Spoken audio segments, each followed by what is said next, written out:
சத்தியமங்கலம் அருகே பவானி ஆற்றில் நீர் நாய்கள் துரத்துவதால் பொதுமக்கள் மிகுந்த அச்சமடைந்துள்ளனர்.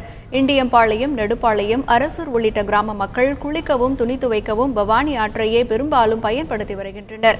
இந்நிலையில் பவானி ஆற்றில் உள்ள நீர்நாய்கள் தங்களை அச்சுறுத்துவதாக அவர்கள் வேதனை தெரிவித்துள்ளனர்.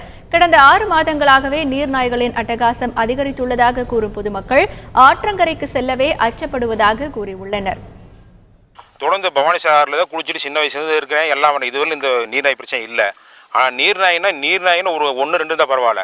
40, 50, 100 கணக்காக இருந்தால் குழந்தைங்க குட்டி எப்படி குடிக்கும்? எப்படி பொம்பளை உள்ளே துவைப்பாங்க? தண்ணி பிரச்சனை வந்தால் எப்படி ஆத்தம் தண்ணி மோந்துட்டு போகிறது?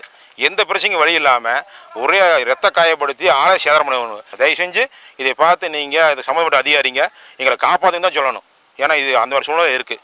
நீர் நாய் ஏகப்பட்ட நாய் இருக்குது. வர்றவங்கெல்லாம் பயந்து துணிகளை மேலே தூக்கி வச்சு எந்திரிச்சு ஓடி போயிடுறாங்க. பயந்துட்டு அதை பார்த்துட்டு வந்து காலை பிடிக்க வருது, உள்ளே இறங்க முடியலை. இந்த சூழ்நிலையாக இருக்குது. இதெல்லாம் கவர்மெண்ட் பார்த்து சரி பண்ணணும்.